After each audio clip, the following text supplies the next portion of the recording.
Right కా bulletin లో breaking news చూసినట్లయితే పార్లమెంట్ ఎన్నికల వేళ తెలంగాణపై బీజేపీ స్పెషల్ ఫోకస్ పెట్టింది. ఇవాళ తెలంగాణకు కేంద్ర మంత్రి అమిత్ షా రానున్నారు. మధ్యాహ్నం 1:55 బేగంపేటకు ఆయన చేరుకుంటారు. అనంతరం అక్కడి నుంచి బయలుదేరి ఆసిఫాబాద్ జిల్లాకు మధ్యాహ్నం 3:05 చేరుకుంటారు. మధ్యాహ్నం 3:20 నుంచి సాయంత్రం 4 గంటల వరకు బహిరంగ సభలో షా పాల్గొంటారు. అక్కడి నుంచి బయలుదేరి సాయంత్రం 5 గంటలకు నిజామాబాద్ కు చేరుకుంటారు. 5:10 నుంచి 5:50 వరకు గిరిరాజ్ కాలేజ్ లో నిర్వహించనున్న సభలో ఆయన పాల్గొంటారు. సభ అనంతరం సాయంత్రం 6:30 షా బేగంపేటకు చేరుకుంటారు.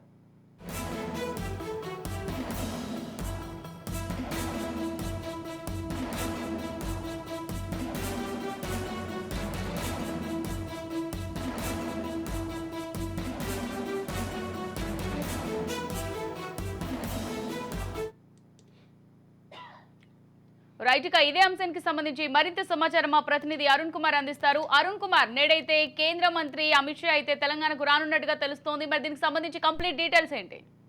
Right Amila, good morning. ఏదైతే కొమ్రం ఆసిఫాబాద్ జిల్లాలో ఎన్నికల బహిరంగ సభలో కూడా అమిత్ షా, కేంద్ర హోంమంత్రి అమిత్ షా కూడా పాల్గొన్నాడు. కాగజ్ నగర్ పట్టణంలో ఏర్పాటు చేసినటువంటి ఎస్పీఎం గ్రౌండ్ లో ఏర్పాటు చేసినటువంటి వికాస సంకల్ప సభలో కూడా మోడీ అమిత్ షా పాల్గొన్నారు. దీనికి సంబంధించి కూడా ఇప్పటికే కూడా బీఆర్ఎస్ అన్ని ఏర్పాట్లు చేశారు. ముఖ్యంగా కూడా ఏదైతే కొమ్రం ఆసిఫాబాద్ జిల్లాకి మొదటిసారిగా కూడా అమిత్ షా రావడంతో కూడా బీజేపీ శ్రేణులు కూడా భారీగా కూడా స్వాగతం పలకడానికి కూడా అన్ని ఏర్పాట్లు చేశారు. ముఖ్యంగా కూడా ఇక ఏదైతే బీజేపీ శ్రేణులు కూడా ఈ సభను సక్సెస్ చేయడానికి కూడా భారీగా కూడా జన సమీకరణ చేయడం కోసం కూడా ఏదైతే ఇప్పటికే కూడా అన్ని ఏర్పాట్లు చేశారు. ముఖ్యంగా కూడా ఈ ఏర్పాట్లకు సంబంధించి కూడా తిరుపూర్ ఎమ్మెల్యే పాల్వ హరీష్ బాబు కూడా ఏర్పాట్లను పర్యవేక్షిస్తా ఉన్నారు. ముఖ్యంగా మధ్యాహ్నము 1:30 తర్వాత బేగంపేట ఎయిర్పోర్ట్ నుంచి కూడా చాపర్ ద్వారా కూడా ఆసిఫాబాద్ జిల్లా కేంద్రానికి అమిత్ షా చేరుకుంటారు. ఇక అనంతరం అక్కడి నుంచి ఏదైతే సభ ప్రాంగణానికి చేరుకొని కూడా దాదాపు 3:20 సభ ప్రారంభమైనటువంటి అవకాశం ఉన్నట్టు కూడా బీజేపీ శ్రేణులు తెలుపుతున్నారు. ఇక ఈ సభ అనంతరం ఇక్కడ నుంచి బయలుదేరి కూడా ఏదైతే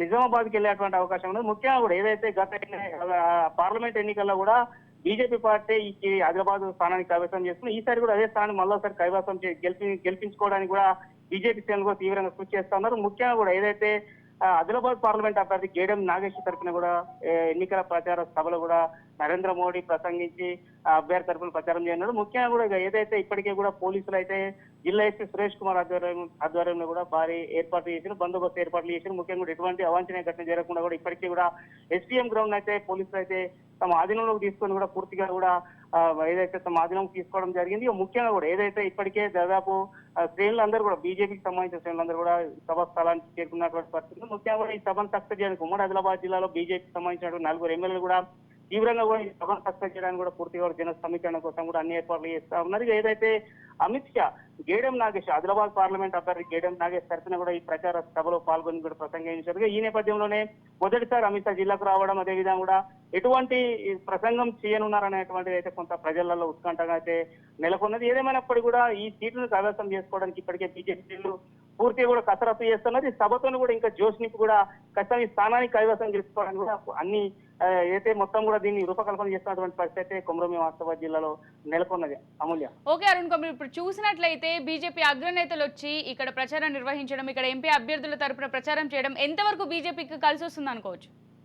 రైట్ గా ముఖ్యంగా కూడా ఏదైతే ఉమ్మడి ఆదిలాబాద్ జిల్లాకు సంబంధించి కూడా ఇప్పటికే ఇటు మా ఆదిలాబాద్ పార్లమెంట్ కి సంబంధించి కూడా బీజేపీ అగ్రనేతలు అందరూ కూడా ఇప్పుడు ఈ రోజు నిర్మల్లో కాంగ్రెస్ తరఫున రాహుల్ గాంధీ బహిరంగ సభ ప్రచార బహిరంగ సభలో పాల్గొంటున్నారు. ఇటు కొమ్రం ఆసిఫాబాద్ జిల్లాలో కూడా బీజేపీ అభ్యర్థి తరఫున కూడా అమిత్ షా కూడా పాల్గొని ప్రసంగిస్తా ఉన్నారు. ముందుగా 2 రోజుల క్రితం కూడా కొమ్రం ఆసిఫాబాద్ జిల్లా ముఖ్యమంత్రి రేవంత్ రెడ్డి కూడా పాల్గొని కూడా కాంగ్రెస్ అభ్యర్థి సుజ్ఞ తరఫున కూడా ప్రచారం చేసి ముఖ్యంగా కూడా ఏదైతే ఇక బీజేపీ పార్టీ తమ ఏదైతే ఇక్కడ కొంత ప్రాబల్యం బీజేపీకి 4 ఎమ్మెల్యేలు ఉండడం ఉమ్మడి ఆదిలాబాద్ జిల్లాకి దాని ప్రభావంతో కూడా ఖచ్చితంగా ఈ సీటును తమ ఖాతాలో వేసుకోవడానికి కూడా సిద్ధమవుతున్నామనంటే ఇప్పటికీ కూడా బీజేపీ నాయకులు అయితే చెప్తున్నటువంటి పరిస్థితి ధీమా వ్యక్తం చేస్తున్నారు. ముఖ్యంగా కూడా ఏదైతే ఇక ఇప్పుడు ఏదైతే బీజేపీ నరేంద్ర మోడీ హవా సాగుతున్నటువంటి నేపథ్యంలో కూడా ఖచ్చితంగా ఆదిలాబాద్ పార్లమెంట్ స్థానాన్ని కూడా బీజేపీ కైవసం చేసుకోవడానికి అవకాశం ఉన్నట్టు కూడా విశ్లేషకులతో పాటు బీజేపీ నాయకులు కూడా తెలుపుతున్నటువంటి పరిస్థితి అయితే కొనసాగుతా ఉన్నది.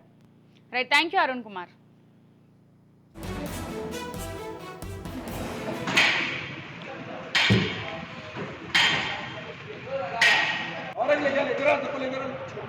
चोरी के